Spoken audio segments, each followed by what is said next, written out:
सिंह साहब,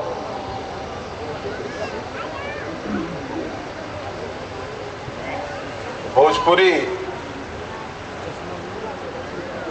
समाज के अखिल भारतीय कार्यक्रम में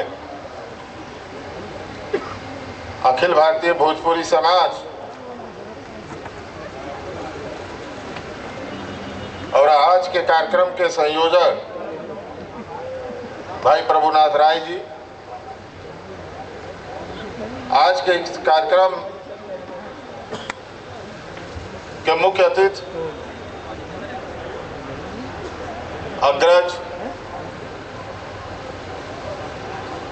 आदरणीय श्री प्रकाश जायसवाल जी,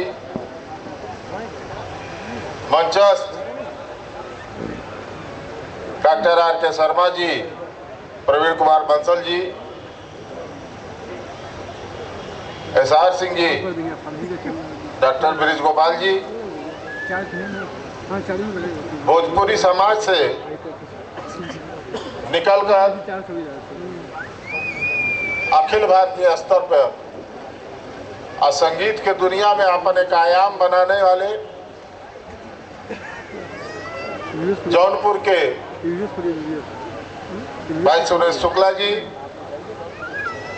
भाई संजय सिंह जी,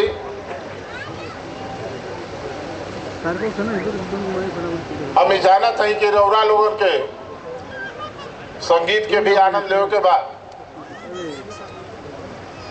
ढेर समय ले उचित ना है तो सम्मानित मंच अब पूरा भोजपुरी समाज के साथ साथ यहाँ उपस्थित सभी आदरणीय बुजुर्गन के हम प्रणाम करत हैं, नमन करत हैं। हमार जन्म अवध क्षेत्र में भइल, अवधी मातृभाषा है, लेकिन पालन पोषण अब बचपना सगरी बीतल हमार भोजपुरिये में। अवधी अब भोजपुरी ये छोटी बहन अब बड़ी बहन जैसे बात, लेकिन समय की धारा में अवधी हमेशा भोजपुरी के सम्मान कैले से, चाहे वो एक इतिहास गवाह बा, स्वतंत्रता संग्राम से आंदोलन से देख ली तो हमेशा भोजपुरी के आगे स्थान मिलल है। अब भोजपुरी केहू के मोहताज नहीं थे। भोजपुरी आज पूर्वांचल के सीमा के पार करके यूपी के सीमा के पार कैलस और हिंदुस्तान के सीमा के परिधि के आगे बढ़ के आज पूरे विश्व में ऐसा कोनो देश नहीं थे जहां भोजपुरी सुने के ना मिले। अब भोजपुरी के अपन स्थान ना हो।